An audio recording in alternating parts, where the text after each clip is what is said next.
Okay, so hi everyone, my name is Lia, and my poem is untitled, but I wanted to kind of have a story behind the poem. So this story is about a man with PTSD from the war, and throughout the poem and my art piece, I kind of wanted to play with the contrast between lights and darks, and that's why in my art piece I have like this cutout with a light behind it that contrasts the man's face, who is the man in the poem. And they told him that everything looked fine, that the bombs that went off in his mind had been cured, and they gave him a white ticket to give to the front desk so he could leave. And on his way, he counted the number of sick people he saw, but he stopped at 62. And he went back to his quiet life and thought of anything and everything but.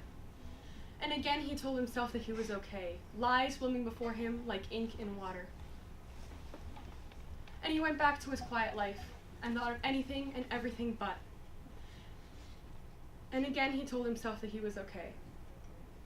And even as the stars would burst apart before his eyes, and the ceiling fan became a black helicopter that sliced at the air around him, he was okay.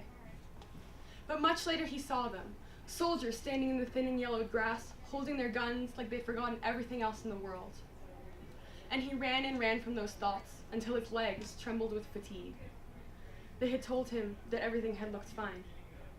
And he woke in the hospital again. And when they told him what had happened, his hands trembled harder than his mind. Explosions tore apart the warm air, and fire ate at his crisp bed sheets. And it was a long time before they gave him another white ticket. And in his bedroom, his shoulders quaked with the weight of the voices in his head, the ceiling never enough to hold down the noises that filled the room. Fighting for attention, fighting to be heard, fighting. And when the sun disappeared behind the horizon that night, the stars sprinkled across the black abyss above. He was afraid to fall asleep. So he stood in his too bright kitchen, where the light bounced off the clean tile floors in a way that made the world outside look darker than he knew it was.